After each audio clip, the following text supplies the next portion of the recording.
Hey then people, it's your boy, the man of the hour, Uncle Drums. It's another session today, another special one. Today we'll be talking to Martin Gibson today, and we'll be talking about his experience, mental health system as a patient. So how are you doing today, Martin I'm Gibson? good, man. I'm good as can be. Blessings. Nice to be speaking about these things. Alright, excellent. So Martin, as a young black male, can you just kind of walk us, because we know you've been in that situation a good couple of times, yeah? So can you just kind of like walk us through it quickly, the first one, and then we'll get on to the main course, which is the second one. Yeah, most of. So yeah, I mean, the first time I was admitted into hospital, it was a weird experience. It was a weird experience for me. But I genuinely needed the help. I moved into a flat with some dodgy characters, and my food got laced with some sort of hallucinogenic. I believe it was scolopamine, possibly a cocktail of drugs, and my weed was also laced with some sort of hallucinogenic. So I actually informally handed myself into the mental health services, and I genuinely needed the help. I ended up just being there for 3 months, and it was my first experience. Genuinely I needed the help, so it wasn't really a problem. It was a scary situation to be in, being a professional person. Having normal decisions being made for me was a bit of a freak out. But yeah, I genuinely needed the help. Okay, Martin, so when you visited the mental health services as a patient for the first time, yeah, was it like, I know maybe you've never been to prison before, but did you kind of feel like you was in prison? Because obviously it's a lockdown situation, isn't it? You can't come out, you can't walk out and go to the shop. Yeah. So was it like you was actually in jail? Yeah, it felt. But for not committing a crime? For me, I think it needs to be revised as to how they do the whole thing. But yeah, genuinely, it did feel very much like being in prison. I've been locked up. I've never been in prison before, but I've been locked up, and it felt like a prison, but you're being looked after, I guess. Yeah, you haven't committed a crime. You haven't committed a crime, but but that needs to be revised, I think. Because you should be able to feel free as long as you're not a danger to yourself or the public. There's no reason for you to be locked up and not have access to being outside, as far as I'm concerned. Got you. All right, Martin. So let's move on to the second visitation of the mental health hospital. Can you just bring us back to the day? Okay. What you was doing that day, and then bring us up to the point where you was admitted into the hospital and actually physically landed there, and then we'll take it from there. Okay. All right. Yeah. So basically, I was plowing through about 20 years of artwork, trying to assemble some art pieces and trying to get rid of some stuff. And I previously had contact with my care coordinator, who's kind of the community team person who comes to visit you. I had contact with them, and I tried to explain, what I was going through. And in doing so, there was a massive miscommunication. What really upset me was that the doctor I was normally assigned to was not available. So I had to speak to a different doctor whose command of the English language was not as skilled as the previous doctor. So what I was trying to explain to him, the story I was trying to explain to him had moving parts to the story. Yeah. So in essence, when you're trying to tell a story with moving parts, it becomes hard to communicate certain things. So there's just been a massive miscommunication, 2 or 3 weeks before. Okay, then on the day I actually was sectioned, what happened was I'm playing through the artwork. It got really late. I think I fell asleep on my couch at about 2 o'clock, 2:30. I literally just knocked out. And then I awoke to a loud banging on the door. What time do you think that was? So that was about 9:30, 10. So I probably just about got about 7 hours sleep. I woke from my sleep to a loud banging on the door. You know, I actually thought it was a friend or someone. So, and then someone was ringing my phone. So I was sleeping, so I ignored it. And then eventually it went on for so long, I had to get up. I didn't have a choice. I had to get up. Went downstairs, and then I heard someone shouting, "Open the door, we're going to break it down." So obviously if you hear that, you know that it's got to be them guys. Yeah, so when I've heard that now, I thought, okay, this is serious, isn't it? So, you know, it must be something serious. I went downstairs, opened the door, and to that I was greeted by 3 mental health workers, one of which was the doctor I saw previously, and then there were 3 officers. So obviously you open your door and you see 6 random people, or 5 random people, one you kind of met once before. You're going to be a bit perturbed, a bit anxious. It's a bit intimidating, isn't it? It's an intimidating experience. So anyway, so I've opened the door, and then the doctor has told me, you know, we'd like to come in and have a chat. I've said, okay, normally you ring me and you organise this, and we organise a day. You don't just come to my house and start knocking down the door, talking about you're gonna break down the door if you don't come in. So I've explained that. And then I've said, no, I don't really want anyone in my house right now because it's a mess. Like I said, I'm plowing through 20 years worth of artwork. They've come through and said, basically, it'd be better for you if we have the conversation inside. And, you know, with the officers there, I kind of felt intimidated. Underdressed. I didn't really have a choice. I mean, normally what I would advise other people to do is anyone who comes to your door, do not invite them in. Doesn't matter what it is. If you go through the situation ever, anyone else, do not invite someone in. And if you do, make note of everyone's name, if they're police, make note of their badge number as well. Because as far as I'm concerned, whatever was happening was highly illegal to my mind. But anyway, so to gloss through the story, they've said, it'd be better for you if we have the conversation inside. I kind of said, okay, so it seems like I don't have a choice. Yeah. I said, okay, well then come upstairs, then I haven't really got a choice. So I've come in now, I've sat down on my sofa. There's been 6 people in my room where there isn't enough space and there's artwork everywhere. And, you know, they just started hitting me with a barrage of questions constantly. How are you feeling? How's your mood today? What you been up to? Da-da-da-da, right? So, you know, in the mood that I'm in, I'm already upset. So I'm answering the questions to the best of my ability. Most of my answers were, I feel top of the world, you know, I've just been plowing through my artwork, just been trying to get a bit of order in my house, trying to go through old stuff, trying to get rid of stuff. You know, but my mood's still top of the world. Yeah, I've got some skin problems, which is what they were kind of using to section me, was trying to connect the dots on something that isn't the case. But yeah, I said I've got some serious skin problems.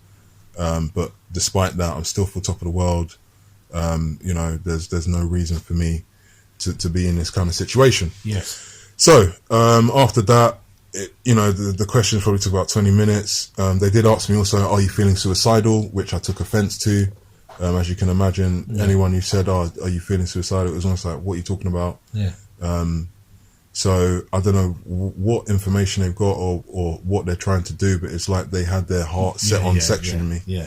So then I've gone and spoken to the officers because they've gone downstairs now, the 3 mental health workers, and they said, we're going to go now. We're going to try and make a decision about what we're going to do. They've gone downstairs for like 15, 20 minutes, half an hour, quite a long time actually, because I was talking to the police officers, and because they'd left and there was more room, I actually felt more relaxed. You know, I'm not being hit with a barrage of questions about, you know, how I'm feeling. We were just talking about, you know, films and games, computer games, so on and so forth. And I actually felt more comfortable as they left. So long, we were having a conversation with the police. I was having a conversation with the police, sorry, so long that eventually the police were like, where are they? They're taking really long. Then they've gone downstairs to look for them. I think the reason they were taking so long is because they knew what they were doing was wrong, and that the decision, you know, if it was an easy decision, then it would have been slapdash, quick, done. Okay, we're putting you under a section. So they've gone, the police have found them, they've come back upstairs, then they've handed me a warrant which I didn't understand. They were handing me something saying that you're being put under a Section 2. They then told me I'd have to be there for 7 days. The answer to that was, I'm not going to hospital. I don't need to. And then they started getting quite perturbed, and then I'm saying to them, I don't need to go to hospital. They're saying the max you'll be there was 7 days. I said, I can't spend 7 days in an environment when there's COVID, there's a COVID outbreak. Yeah.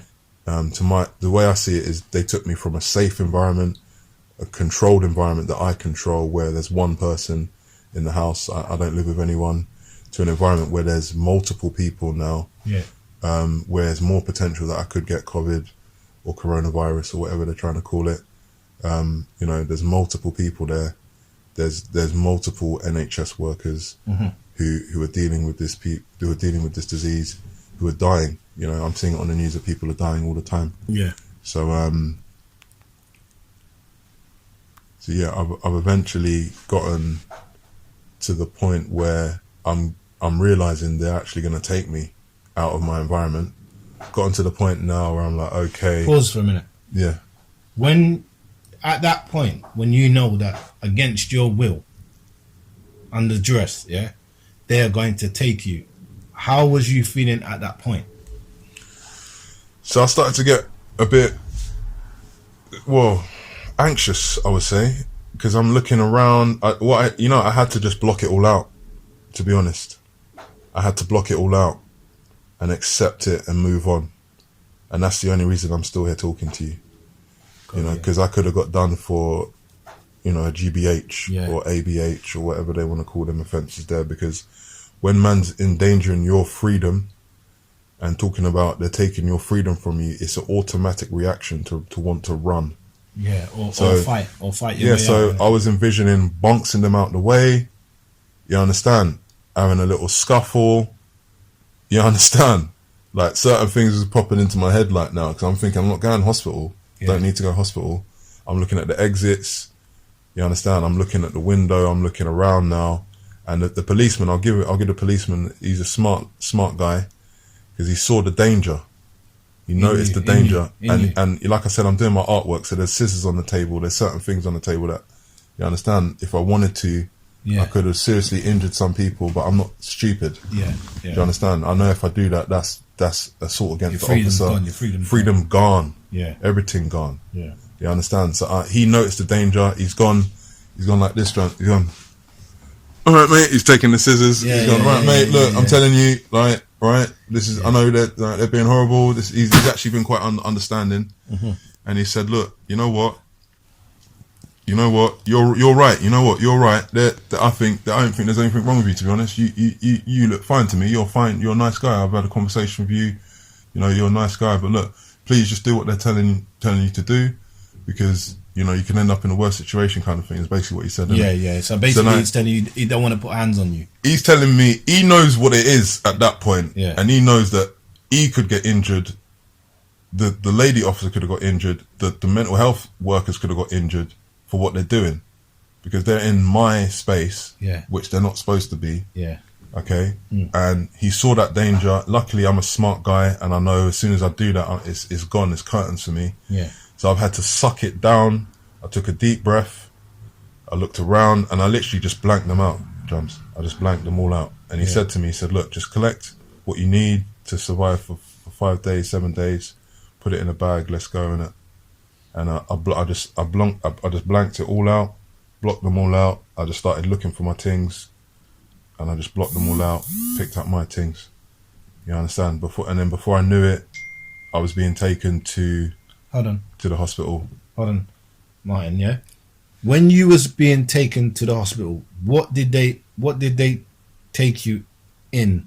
Was it like a van? Was it like a car? So was it like, like sometimes you look, you got sweat boxes where people bang on the door with the with the blacked out window, you know them ones, Securico van, it weren't that, right? It was quite embarrassing, to be honest, man. It was like it was a police van, but it was like a cage, it was like a white cage. So I've taken my biggest suitcase that I could take, just to piss them off as well. I took my biggest suitcase with everything in it. Yeah. You know what I'm saying? Because I know they're going to search me up when I go there. Yeah. And I would advise any other person who's in that situation, take as much things in there as possible, because it pisses them off. Okay. Because they have to go and search through every blood Just clot to make thing. sure that you ain't got nothing. You ain't got nothing in there. Yeah, You understand? So I would advise anyone, bring your biggest suitcase with as much things in there as possible, okay, to pee them off. Yeah. Because then they got to search for it and they got to log it. And if anything goes missing, then you can complain about it. That's what I was doing. This has gone missing. No, I can't find that. This has gone missing. You understand? Yeah. You need to get me out of it. You know, they're teething my things. That's what I was saying to them. Yeah. Because I have had things stolen in there the first time. Yeah. Certain things did go missing, innit? Yeah. So basically, I've given him my biggest suitcase, and the policeman, I felt bad for him really, but to be honest, given the situation I was in, I shouldn't feel bad for no one. Yeah. You understand? But I've given him the biggest. He said, it's pretty big, isn't it, mate? Like, sort of thing. And I said, yeah, it's everything I own, innit? Do you know what I mean? It's every, you know, the most expensive stuff that I have. I'm not leaving it here for 7 days. Yeah. So I've given him my biggest suitcase. I've put on my most expensive clothes, and I've left the building just in case something was to happen to the building while I wasn't here. So then I've gone into this ambulance, which is like a caged white van. And before I knew it, I wasn't in the borough that I was supposed to be in. I was in another borough. Okay. And how long would you say in your mind without, so the cage, could you see out the cage? No. So basically they just blanked you out. They just put me in a cage and that was it. Yeah. So how long would you say that you got into another borough without seeing? It took me about half an hour, like 20 minutes, half hour. It weren't that, to be honest, it weren't that long, but it was disturbing to go from your safe environment to be in a cage now. Yeah. And to be told that you're going to be held there for 14 days or so. Yeah. That was disturbing for me. Yeah. You understand? That was a disturbing experience because I'm claustrophobic, innit? Okay. I'm not supposed to be in small enclosed spaces. Mm-hmm. But I had to just block it out, and I was literally I was trying to laugh it off, man. I was trying to laugh it off. The reality hadn't hit me yet. So then I'm in another borough, and this ward is a horrible ward as far as I'm concerned. I've gone there.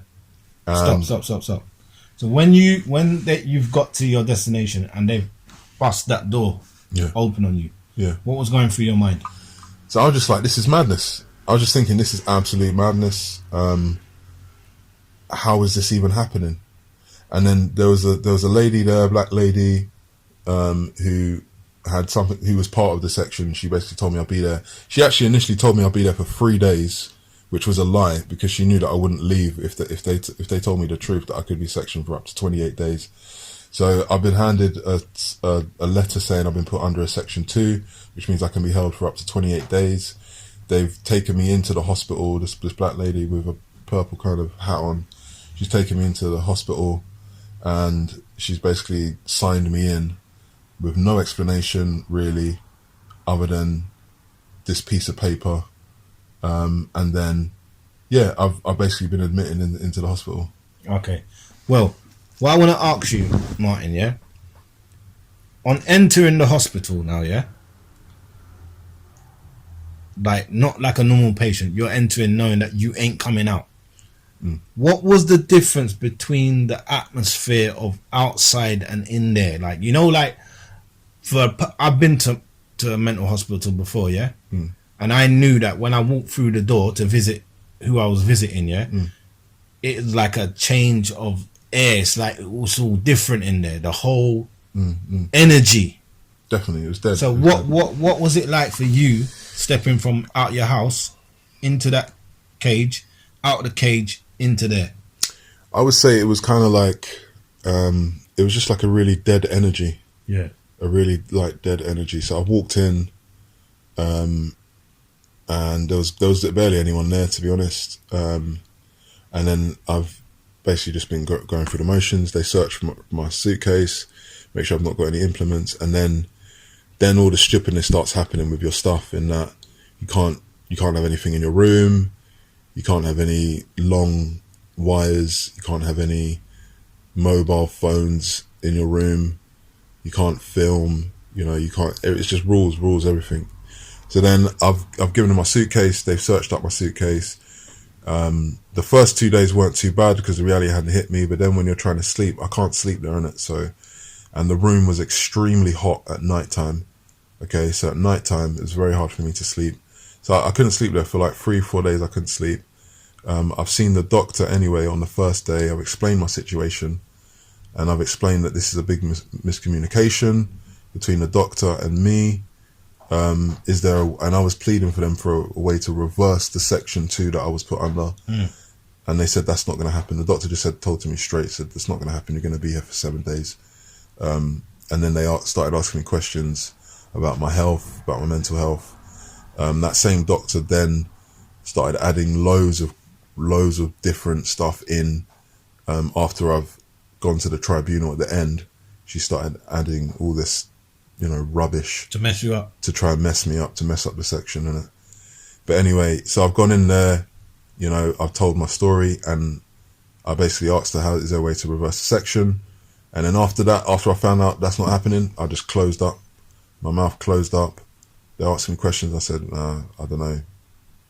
It was just, I was being as vague as possible, innit? Yeah. When I realised there's no reversing of the section and I'm going to be here for 7 days, Yeah. my whole No thing more closed pleading. up. No more Yeah, pleading. no, my whole thing closed up. Every time I ask me a question now, there's no answer in it. And then I just started, as a way to kind of counteract whatever they were doing, I started turning on the water. Yeah, because I started getting really peeved off in the fact that I can't So leave this place. you got spiteful on them. Yeah, Yeah. so I mean, I know these people don't understand. They're on like computer says no thing. It's like computer says no. I'm telling you, look, this is a mistake. I don't need to be. And they're like, well, computer says no, so you've got to be here for 7 days. That's the attitude that they all have. Yeah. So then I just started going, okay, so you don't understand what I'm saying, so I'm going to make you understand. Your bill's going to understand. So I started going in there and I turned on the tap, full blast.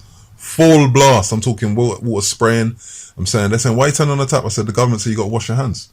This government policy is COVID. I need to wash my hands. Yeah. Now I'd leave the tap on straight because, I forgot to turn it off. And then I'd go into the shower. I put on the shower one now, wash my little hands quickly, walk out. And then I say, look, I'm going to have a bath now. You understand? So I turn on the bath and I'm setting the bath. You understand? So I was doing that constantly. I go to the thing, turn on the tap, go to the bath, turn on the water, go to the shower, turn on the shower. That was my day. Every day.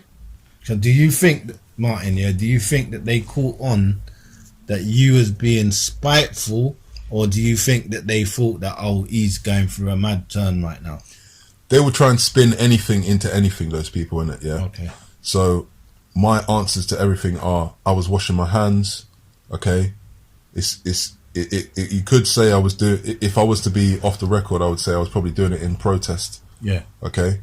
Because money's the only thing these people understand. And then the quicker you get off that ward, the quicker you can go home, innit? Or the quicker they understand that you're not to be messed with and you're not an idiot, then you can get off the ward, innit? So I've done that to wash my hands. Yeah. And I was doing a couple more things as well. Like trying to take as much stuff as possible, trying to eat as much as I can while I was there. Just trying to be as annoying as possible, basically, because that's the only way that you're going to get out of there. Yeah. If I genuinely needed the help, I would have done that. You know what I'm saying? All right. So let's talk about medication now, yeah? What was the setup from going in there and this is your meds, this is what you're going to take, and taking it, and what you felt like after taking it? Okay, so with the medication, I mean, all of these places are set up for medication in it, so that's why they're here in it. So in essence, they asked me what medication I was on. I told them I haven't been using it for the last 6 months, which is why they tried to section me in the first place. I told them I'm a vegan and I'm a naturalist, and I'm not trying to take any substances I don't understand into my body. Yeah. I've been on a juice diet and I've been trying to lose weight. All of that hard work was undone being in there for 14 days. All of my hard work was undone. Okay, so I've been off the meds for 6 months or 5 months or so. I told them that, and then they told me, asked what I was on, so they gave me what I was on. The drug I was taking was supposed to be taken in the morning, so they prescribed that for me. The doctor on call prescribed that for me. Now, I'm just trying to get out of there, drums, innit? Yeah. Mm-hmm. So I've asked them on the first day, can I see a consultant? Yeah. They said the consultant's on a different ward. He will be coming here, but he's on a different ward. That's the first day. Second day now, can I see a consultant? Consultant's still not here. Okay, so I'm getting vexed now because I'm telling them I'm claustrophobic. I'm not supposed to be in enclosed spaces. I'm supposed to be, if I am locked up, I'm at least allowed to have some time outside, some sort of play time, you know, in the outside. They said we can't do that for the next 2 days until you see a consultant.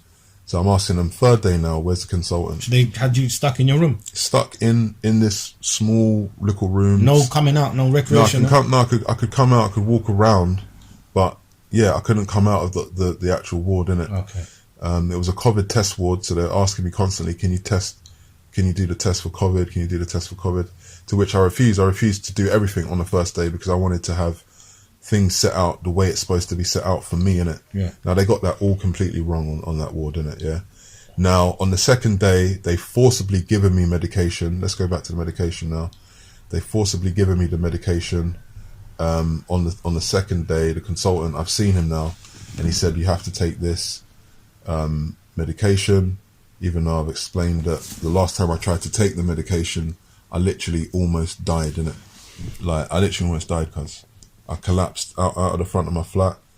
I had been drinking as well, but I literally collapsed and almost fainted on the front porch here. Yeah. Luckily, my brethren was here, and I managed to get him to call the ambulance. Luckily, he didn't call the ambulance because I just got myself back to normality before he was about to call the ambulance. Yeah. But this is why I stopped taking medication. It's not that I need it. I definitely don't need it. But you know, it kind of felt like I had no other choice while I was in the hospital but to take the medication.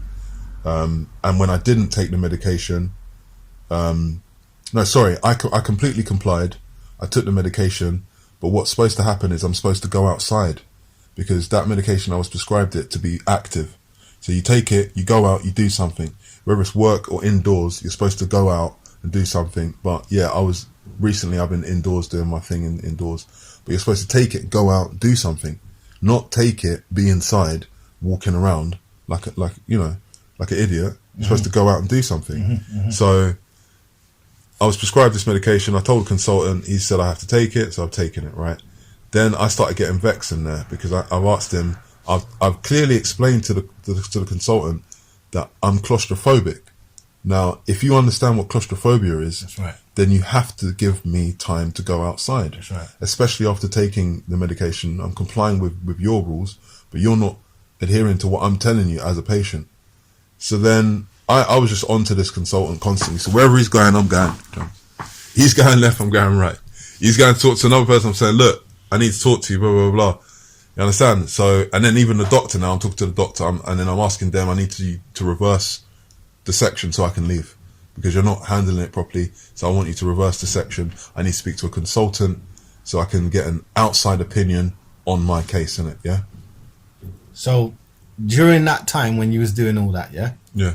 Do you think that you became an irritant to these people in there? Most definitely, yeah. Most definitely, yeah. But yeah. do you feel like in your heart that you was getting more results than people that has been sitting down there because they ain't attacking it like the way you're attacking it? Definitely, yeah. Because if I was lethargic and did nothing, then I'd probably still be in there, Drums. Yeah. I'd probably still be in there. Yeah. Yeah, because you have to do that with this. You have to show them that your intellect is not, you're not of a lower intellect. Yeah. You understand? And then if you haven't even got the intellect, then you just have to be annoying. Yeah. You have to be annoying because the more annoying you are, the more they're going to get you off the ward anyway, and they're going to transfer you. All right. Got that. So let's talk about for 1 second, yeah? Let's talk about when you was actually in the ward, yeah, and you looked around at the patients. Like, these people have admitted you in the hospital saying that there is something wrong with you mentally, right? Yeah. So they're saying something's wrong with you mentally. And then you're saying that there is nothing wrong with you, right? Well, not to the extent that they're saying. Yeah? It's complicated. It's complicated. Like I said, my story has moving parts in it, but in essence, this is what's happened. Yeah. On the first day, after coming from a controlled environment, that I control, where there's no COVID, I've gone to a ward where I've woken up, and the first day, someone shut outside my fucking door, cuz. Excuse my language. No, you can kick it, man. Someone shut outside my door. I woke up to a diarrhea shit outside my door. So I've gone from a COVID-free, controlled environment to some old dude shitting outside my door, and then they're telling me that this is supposed to be safer for me. Yeah. Are you sicking of your head? Yeah. That's how is that safer? Hypocrisy. Yeah, how is that safer for me? Mm. All right, so they cleaned up the shit, but that wouldn't have happened in my yard. That's true. Okay, That's true.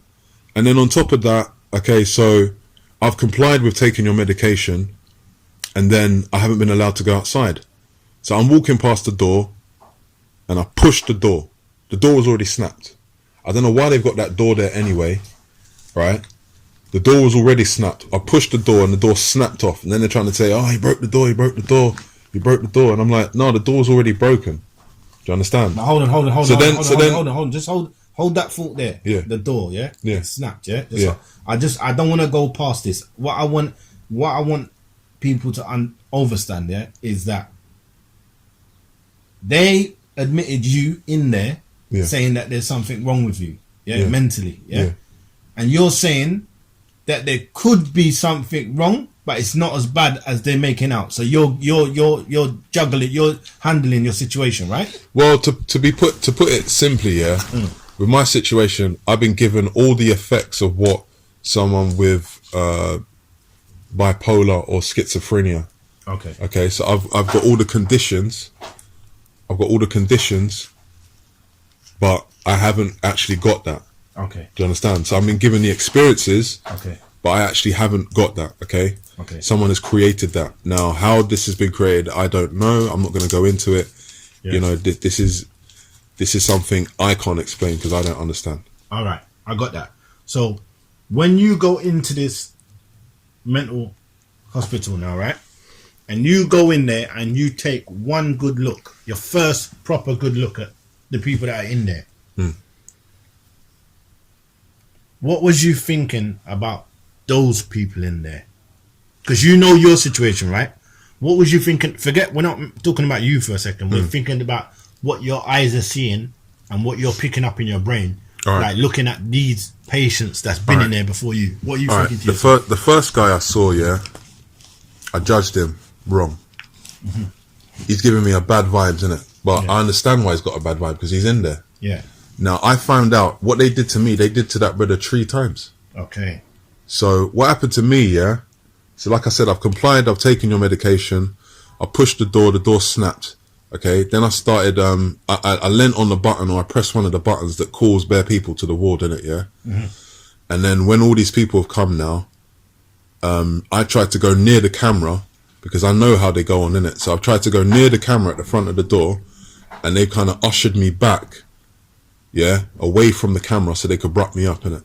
Oh, shit. Yeah, so basically I've tried to go near the window, and they said, come, they've kind of almost not pushed me, but like got in the way, so I have to go back. Grabbed you, so I've had to go back now, and then when I've gone behind the alley, right next to the door, like alleyway next to my room, they've jumped on me now, and they've said, "Oh, now listen to this. So you've taken your medication, okay? You had an adverse reaction to it because you're not supposed to be taking the medication. Mm-hmm. They've given me double the dose when I was on 5. I was on 5 milligrams. Okay, they put me on 10. I had an adverse reaction to it because I'm not supposed to be on it. I haven't been allowed to go outside and do my normal routine. Yeah. Okay, so this door's now snapped. People come to fix up the door. They've now jumped on me. I'm in the alleyway now, and then they've said you have to take the sedative. Now I'm looking at them like, I don't need to take. I've already taken your drugs, and I've had an adverse reaction to it. Now you want to give me more drugs? So after the beating? No, this is just before. This is in the middle. Okay. They're holding up my hand, so they've got 2 guys on me now. They've ushered me. They've grabbed both my hand, which I'm trying to squeeze out of. They're telling me now you have to take a sedative. After I've complied, they're saying, no, you have to take a sedative. Okay. Now, I've said to them, look, I'll take the meds, but you have to let go of me, innit? I'm not no idiot. I'm not no psycho. I'm not psychotic. Okay. I'm not going to do you nothing. And I've done nothing wrong. Okay. You're lucky it's the door that got injured and not you lot. Yeah. So they're twisting up my hand so much now, I can't even hold the meds. Do you understand? And they're telling me about take meds. So how am I supposed to take meds when you're twisting up my hand? I couldn't even lift it up to put it to my face anyway. Do you understand? So I'm saying to them, come off me and I'll take the medication in it. Yeah. So boom, they're still not taking anything that I'm saying into account. They twisted up my hand. Now they've said, look, you have to take the meds, blah, blah, blah. I said, let go of my hand. We're in this routine now. I'm saying, I hate repeating myself in it. So then I've tried to take the meds with the right hand. Now, I don't know if you know, but you see when someone's got your hand like in a thing and you're trying to twist your hand. I'm like this now, trying to lift it up to my head and I put it in my mouth. Now, because I'm not free, my hands aren't free, I couldn't dash it in my mouth and then drink the water quickly because they're twisting up my hand in it. Okay. So I've dashed it in my mouth and then I've got this nasty chemically taste in my mouth from the meds because it's melting on your tongue. I know if you ever taken a pill and then it melts on your mouth and you got this nasty, sickly chemical taste in your mouth. Yeah. And I'm trying to drink the water now and I can't because they're holding on to me. And then your automatic reaction in that situation when you taste something nasty like that is to spit it out. Yeah. It's an automatic reaction. Mm-hmm. So I've tried to take it, couldn't try to drink the water, drunk a little bit of water. By the time I've got the chemical taste in my mouth, I've gone, ugh, and I'll spat it out. Okay? Now, I told them already previously, like I said, let go of me and I'll take the medication. They haven't done that. So when I spat it out now, they've just jumped on me now. That's when they jumped on me. So they're saying, oh, he's not taking the meds. He's not taking the meds. Oh, blah, blah, blah, he's not taking the meds. So when you say jumped on you, you're talking about They jumped on me. They tried to make... I could have been George Floyd, cuz. Oh, shit. I could have been George Floyd, Drums. Yeah. Do you understand? So you say you can't breathe. They pinned me down. They put weight on you. They pinned me down. They dropped me to the floor, okay, to the point where they snapped off my nail, okay. I've tried to actually pull myself up and I've snapped off this nail in half. Mm-hmm. My hand's bleeding. You know, my other hand, the other nail got snapped off as well because I'm trying to claw myself up. How much people are you talking about? There's at least 6 people. On one body? 6 people. On one body? Yeah, 6 people. There was one big lad behind me and he had his foot in my back or something in my back. And then they pulled down my trousers and they've injected me in my buttock. Oh, yeah. Man. Now, for me, that's a violation that I've never had in my life. Now, as far as I'm concerned, I've complied with everything you've done. I've been restrained to the point where even now my shoulder's still clicking. Okay. You know, I almost died. I was shouting, I can't breathe. I can't breathe. Yeah, I'm asthmatic as well. So I'm saying, I can't breathe. I can't breathe. I'm shouting this now. You know, get off me. I can't breathe. I can't breathe. You lot are taking a piss. Couple swears in there as well. Yeah. Get the fuck off me. I can't breathe. Blah, blah, blah. To the point where I couldn't even speak. And then that's when I couldn't speak and I almost conked out. That's when they come off me. Luckily they did come off me. Otherwise, you know, I wouldn't be here to tell the story. So boom, they've come off me now. I've gone into the room. I've realised like my nail snapped off, half hanging off. They put you in the room or you walked yourself into the room? I walked into the room and they were all outside the room. And I've got my phone and I've taken pictures of everyone in it. Okay. Taking pictures of everyone now. Now I know that this is how I know they're in the wrong in it. Yeah. If you've done your job and you've done the right thing in it, yeah. Are you telling man to erase pictures? Well, no, but in their case, I'm not defending them at all. But in their case, they don't know who you're capable. You could be one of them man. They're like, I got your picture. I sent it out. When you're coming out of it, you're getting kidnapped. They could be thinking like you're like that, like you know, like IRA man, like all right, find out where you live and deal with the whole thing. So they're scared. Obviously, they know they're doing something illegal. So basically, as far as I'm concerned, that was an admission of guilt anyway. Yeah. Yeah. So boom, they've because in you're wrong, you're not thinking like that. If you're in the wrong, you're not thinking like these kind of things, isn't it? That's my point, isn't it? Yeah. You understand? Now, they've come in my room. Not only did they tell me to delete the pictures, yeah, they come in my room and they go, delete the pictures, delete the pictures, delete the pictures, yeah, delete the pictures. So I'm going, all right, I'll delete. And I was at this point, I'm like quite agitated already because I'm still under attack. My nail's still hanging off. Yeah, you got jumped. So I'm thinking like, all right, I'll delete the pictures. I've deleted the pictures. Now I've deleted all the pictures, cuz I've deleted everything. Now they're still going on and saying, no, go on your WhatsApp, go on your Google photos, go on your Google photos. That's fear. You understand? That's fear. Go on your Google. No. Go on your email. Go on your email. No, so go on your email. Delete your email. Delete.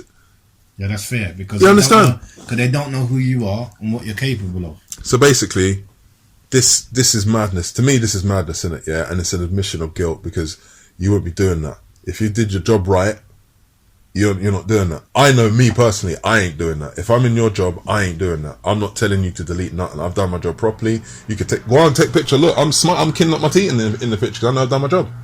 You understand? Yeah, take the picture. I'll smile. Smile. Yeah. You understand? Yeah. So basically, boom. We've and it's stupid anyway because they've got a board of everyone there anyway. Do you understand? So regardless if I delete the pictures anyway, I deleted the pictures and I went back and I took pictures again of you killing T in the camera anyway. So it's dumb anyway. Do you understand? Yeah. So boom. So now I'm under pressure now. I'm under restraint. They sent the doctor in with the same brother that had his foot on my neck, that almost blood clot killed me. Yeah. Yeah. He's in the background. The doctor's there saying, "Oh, can I give you some help?" I said, "No, I don't want to see no one. I'm in pain as well, you know." Yeah, of course. Remember, like my nails ripped off. I don't know if you ever had them kind of pains there. Yeah, I know. But it's an annoying pain. I'd rather a punch in the face or in the gut than them type of pain because it's a niggly pain. Yeah. It all took me 3 weeks for my nail to get back to normal. So I can make a fist. Yeah. You know, you can't fight when you got them kind of pains that you can't fight. You can't clench a fist. Yeah. So it's an annoying pain. But anyway, so then that's happened now. So after that, now the complaint letter was already drafted. Yeah. Let's just say that now. Yeah. The complaint letter was already drafted before this situation. So in my mind now, and these are all black people, you know. These are all African people. These are my people. Yeah. And I don't want to mess up their money. You know that. Of course. Because I want my black people to get money in it. Of course. Yeah. Because we need money in it. Let's be honest. Yeah. Of course. But complaint letter's already drafted. At this point, I was thinking, shall I send it? Now it's like, okay, I'm definitely sending it now. Okay. There's no two ways about it. Now that's getting sent in it. Yeah. Yeah. So I've sent off my letter, sent it off at 8 p.m. Same time they're clapping for the NHS. I was clapping for the NHS too, but in a different way. Yeah. You understand? So I bust off my letter now. You understand? Bust off my little complaint. Found out who the head of NHS is. Found out who the head of ward is. Found out, even started thinking about who's the MP in the area. Yeah. You understand? Them ones there. Now, when they start hearing them talks there, they get weak. Because they realise you're not usual. You understand? You're not a usual. Now they're like, oh, do you want a couple of biscuits and cream? no, like, you want some toast? You want some pizza? Like, you understand? Every minute I'm getting pizza and all these things now because they know so I'm not no little idiot now. Yeah. Do you understand? So what you're saying that it took the beating. It took for them to realise, for them to understand.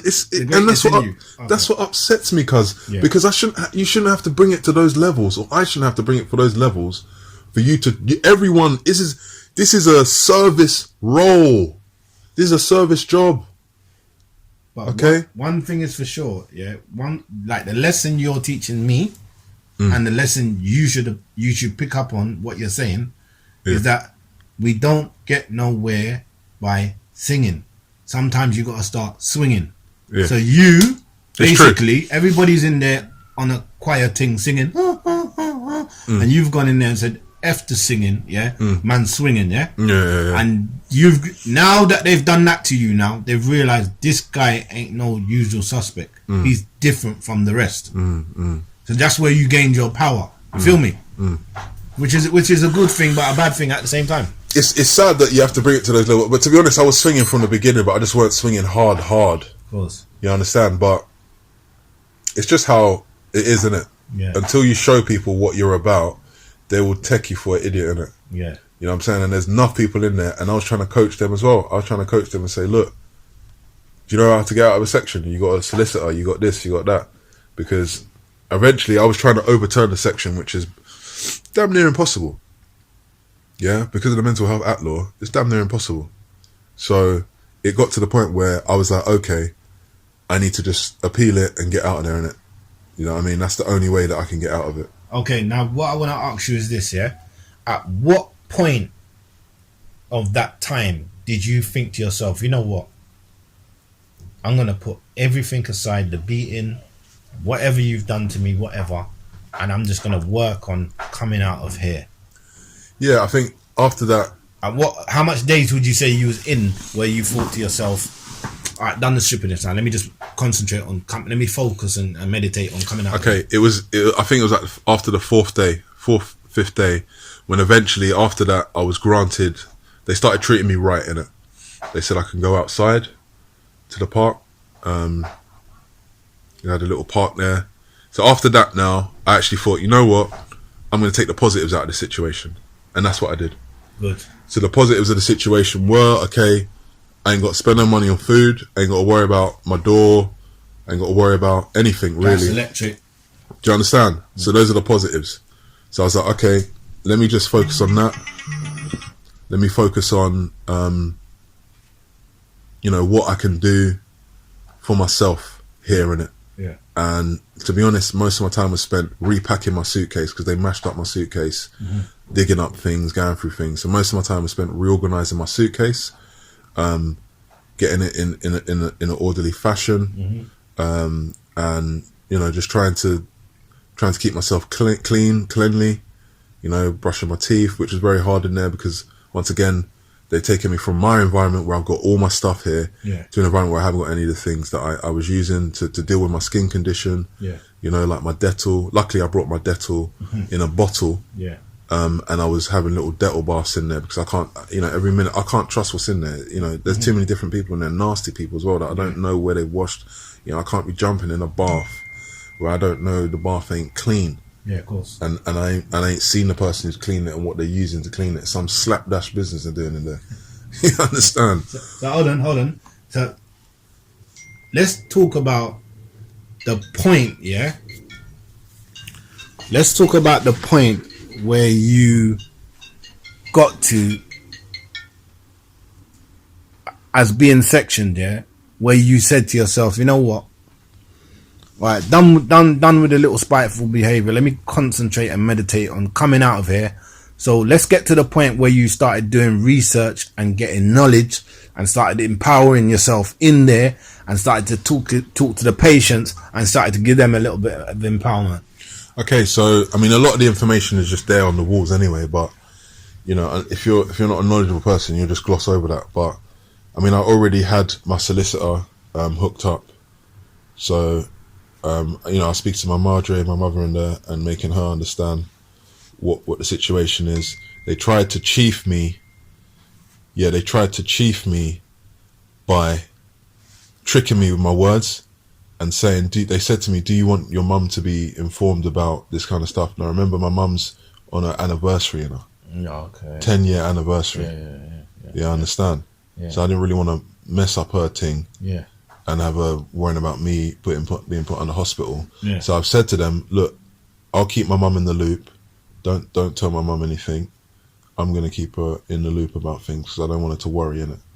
Okay? Now, they've used that as a way to buoy off my mum. So my mum's ringing up the hospital saying, where's my son? And then they're saying, sorry, we can't tell you because your son hasn't allowed you to be allowed. So now my mum's wearing extra now. Yeah.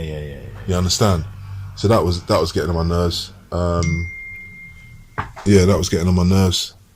And so let's talk about the research that you done, educational wise. Yeah. When you said most of the stuff's there. Mosa Musa.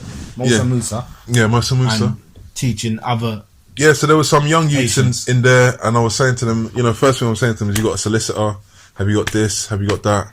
Because I know how to get out of a section. I've already done it for the first time, and it was a shocking experience the first time. But once you kind of get used to it, it's kind of like you just got to accept that you got to wait in it for the tribunal and get it overturned in it. So it was still a scary experience. But yeah, most of the stuff is on there. You need to get a solicitor. You need to appeal the section. You need to send off an email.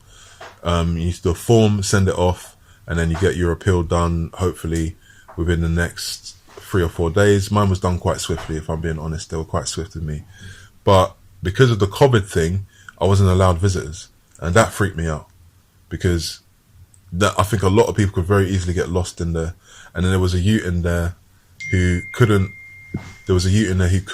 communicate very well. It was very hard for him to communicate.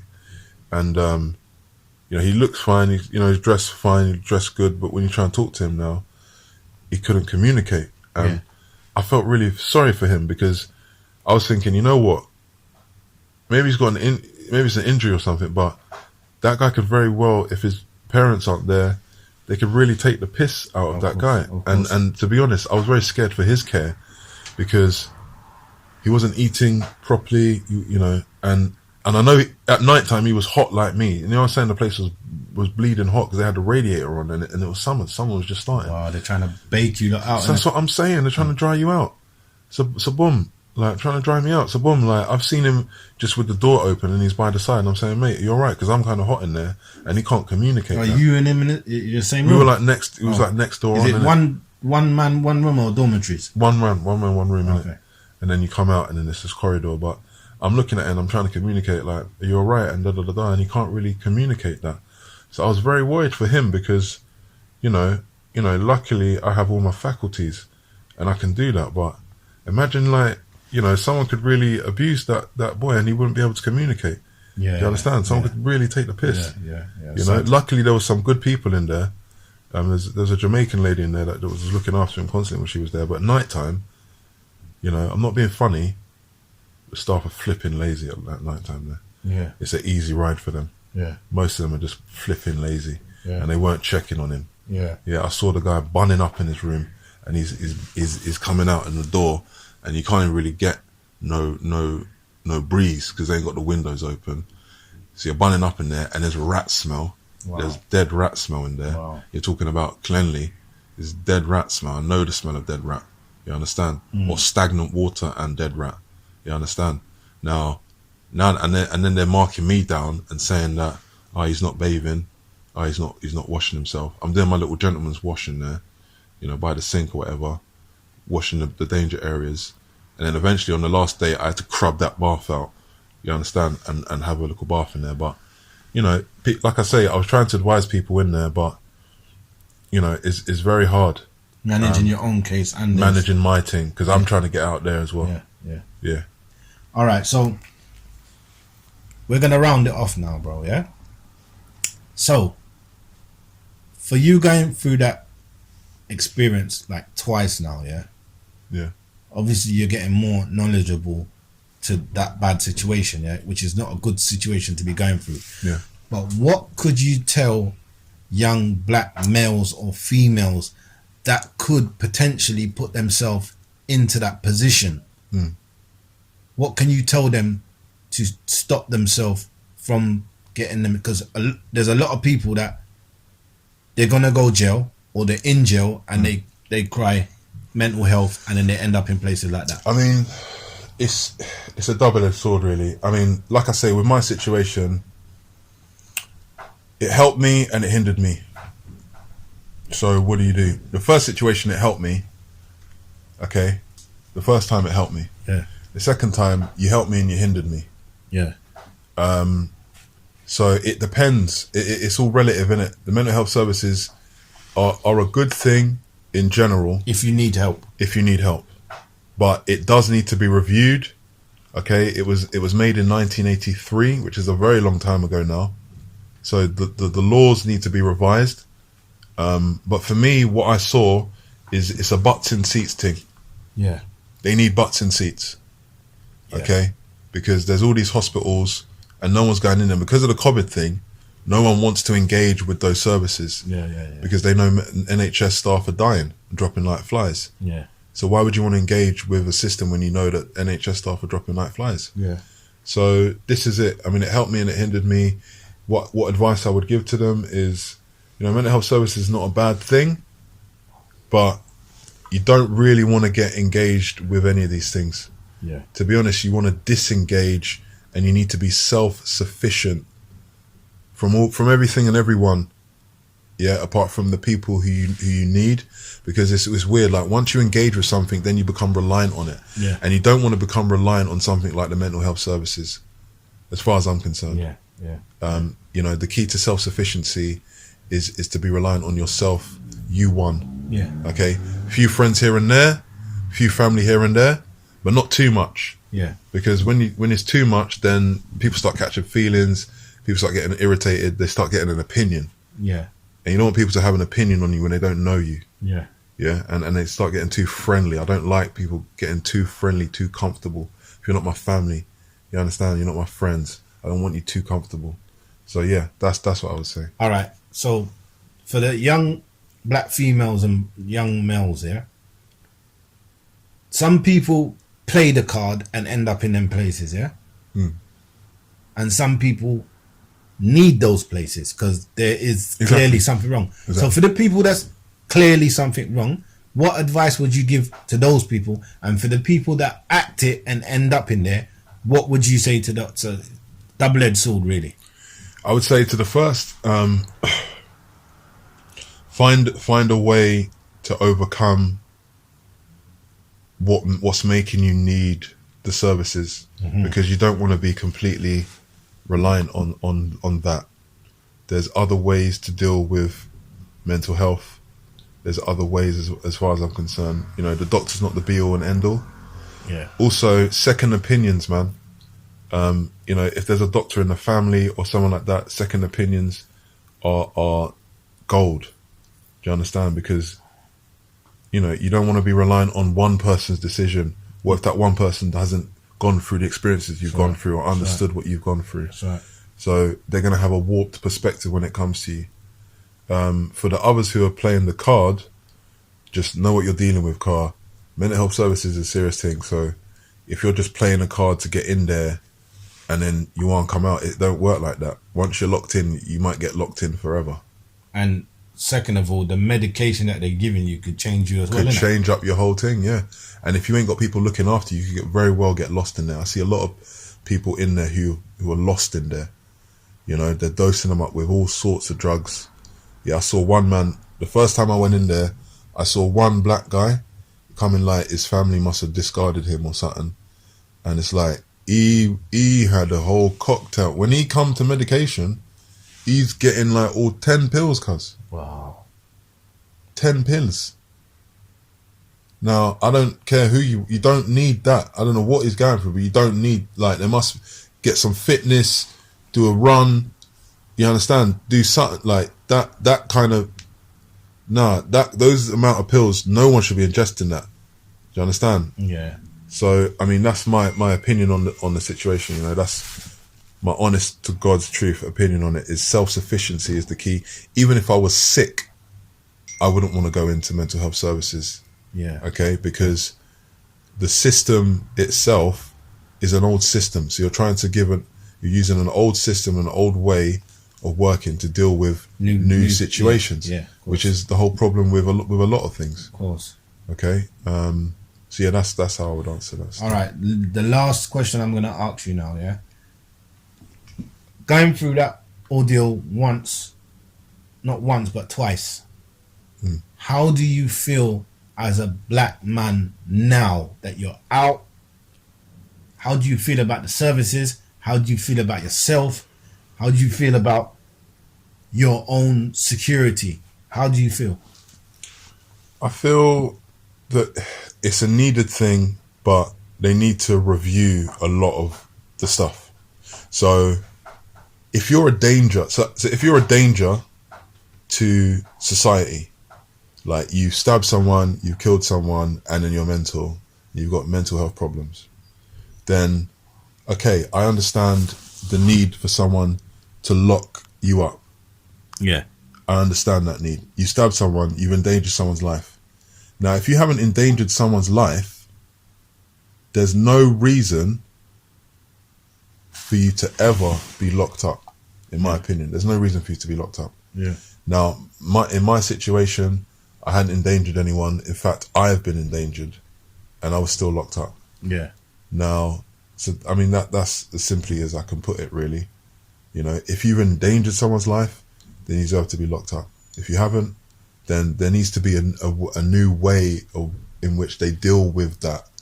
You know, so there's more freedom, because the rules in there, they are made to help you, but at the same time, it can hinder you, innit? Because some people like to do things at their own pace. Yeah. Like me, I like to do things at my own pace, innit? And when I don't, it just throws me off. Yeah. Do you know what I mean? Like in there, you know, you can't smoke cigarette, which is a good thing. You know, I've got to relax on cigarettes, but you got to eat at a certain time. You got to go, you know. And what was actually the worst part of my situation, which I didn't hit on, I'm just going to hit on that quickly, was that period between 8 o'clock till 10 o'clock the next day, that nighttime period. That was very hard for me because I'm a claustrophobe, innit? So I need to be out. I can't, if I want to go out, even if it's just to the shops at 1 o'clock, 2 o'clock, I'm going to the shop. Of course. Now, in them things, you can't do it. Now, I'm not sure if I'm answering your question properly, but... Yeah, no, you definitely are. Yeah. But how are you feeling now towards yourself, and how are you feeling now towards them? Because you could be saying to yourself, you know what, I'm never going back. I'm never putting myself in a position like that. Well, and how are you feeling about yourself? I feel exactly the same as I was when I was going in, which is that I feel top of the world. Do you know what I'm saying? If anything, they just gave me a 2-week break. It weren't really a break. Those 4 days was not a break, but yeah, they lit a fire under my arse in that they put me 2 weeks behind on what I was doing, innit? Okay. So all of this stuff that I've been doing, it's kind of been like, I need to get on with it. I need to get it done now, because I'm 2 weeks behind. Yeah. Do you understand? Yeah. So they lit a fire under my ass. But they hindered me as well, because, you know, at the same time, that would have been done 2 weeks. I could have been doing something else now. Yeah. Yeah. You understand? Yeah. So, I mean, yeah, I still feel the same. I'm top of the world, feeling great. Towards myself, yeah, I feel like it's given me a better understanding of where I'm at, you know, with in regards to what I want to do next. Yeah, it's given me a bit of time to review that. You know, I really should have nothing but good things to say about mental health services, apart from that last experience. That last experience made me twisted my view. Mm-hmm. But to be honest, I've got my own place now because of mental health services. I don't have to live with anyone, you know, for now anyway. How long that will last, I don't know. But for now, I don't have to live with anyone. And during the COVID outbreak and all that kind of stuff, that's been a blessing, innit? That's a blessing in disguise. And that's how I know Sir J is over-guiding me. Mm-hmm. You understand? Because I would have been living with only for people if I hadn't moved here.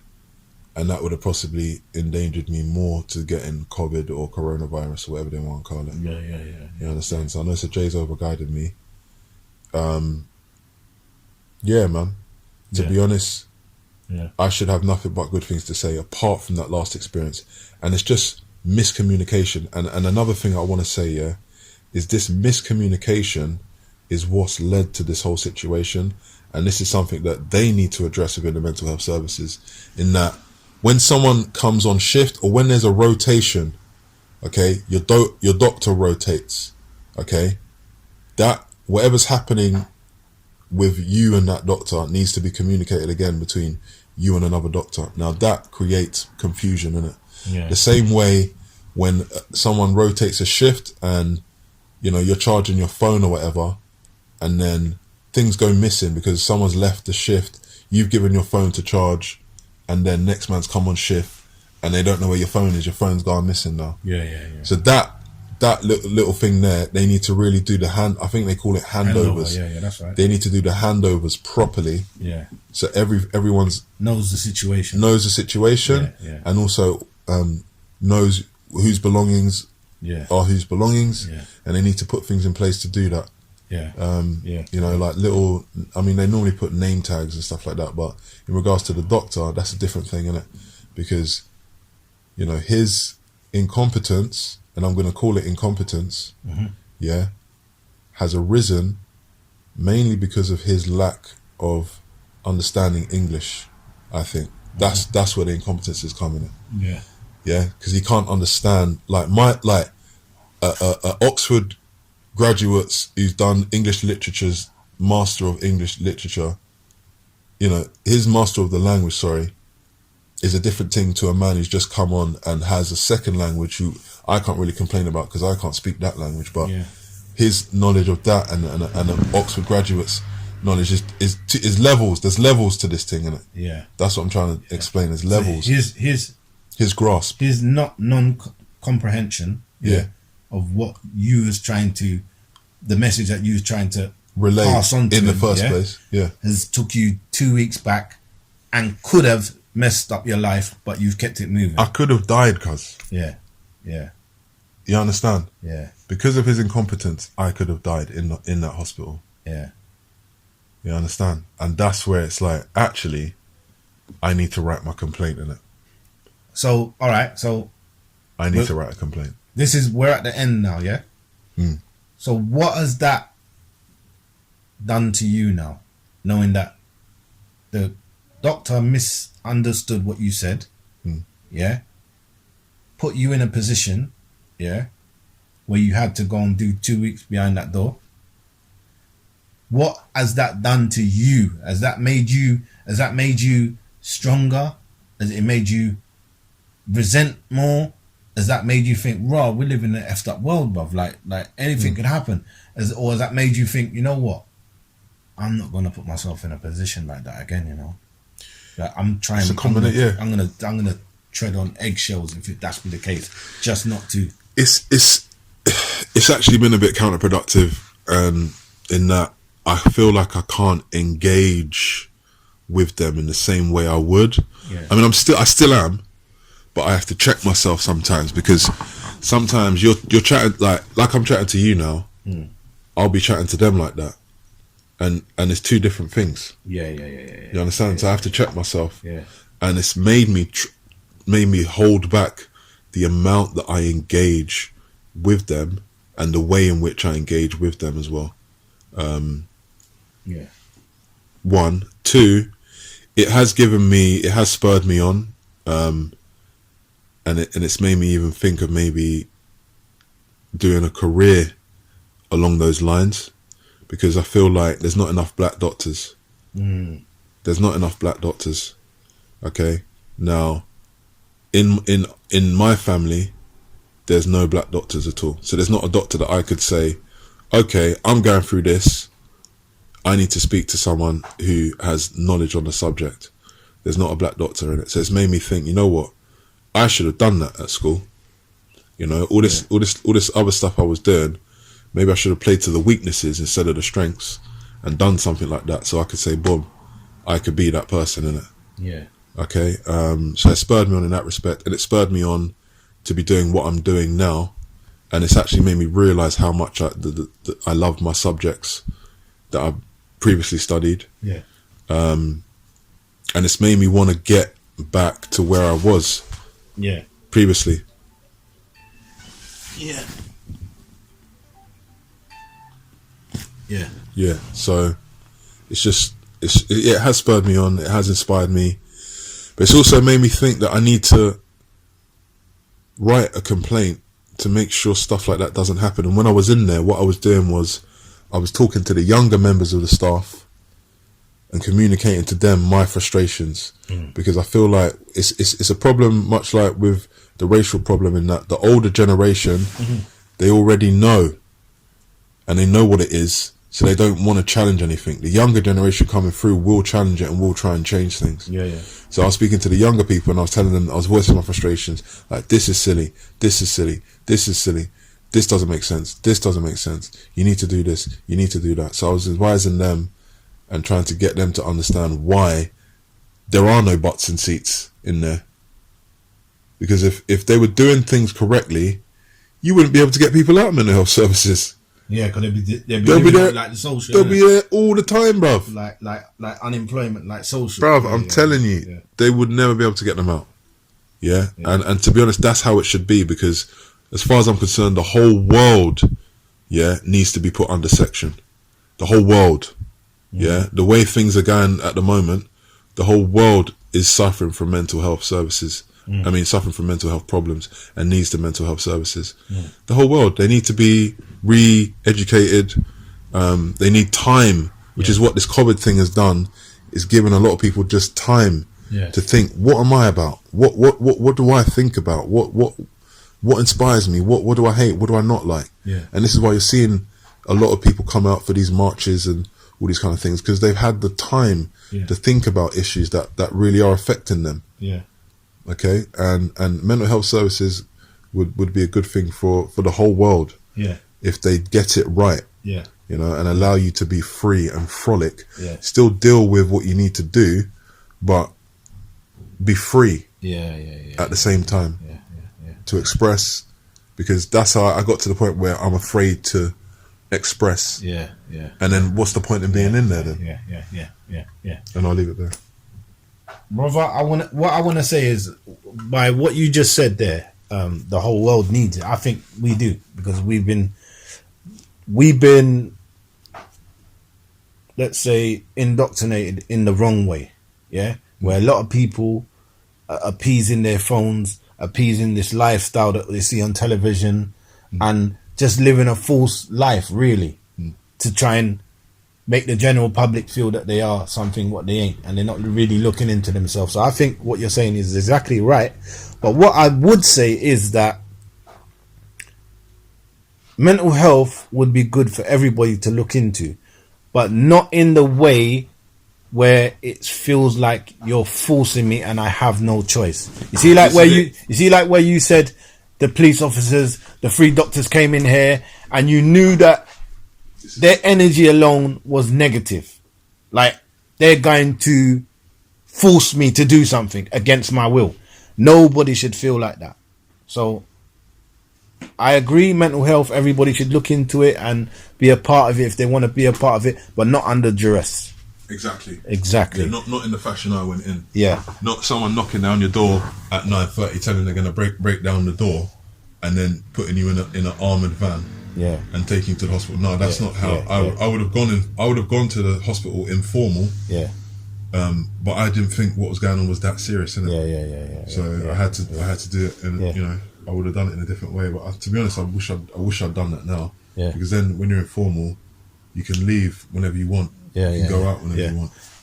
I want to say today, Martin, I want to say thank you for today, because you've truly enlightened me on current situations that I have never been through, and to be honest with you, I haven't known much about it. You have enlightened me today, and it feels a bit like deja vu. It feels like I'm sitting here and I'm Charlemagne, and you're sitting here and you're Kanye West. Now I'm being serious. Like, Kanye West is a genius to me. He's a genius. I don't care what the general public wants to put him down as a system, say he's this, he's that, he's broken. He's not to me. He's a genius.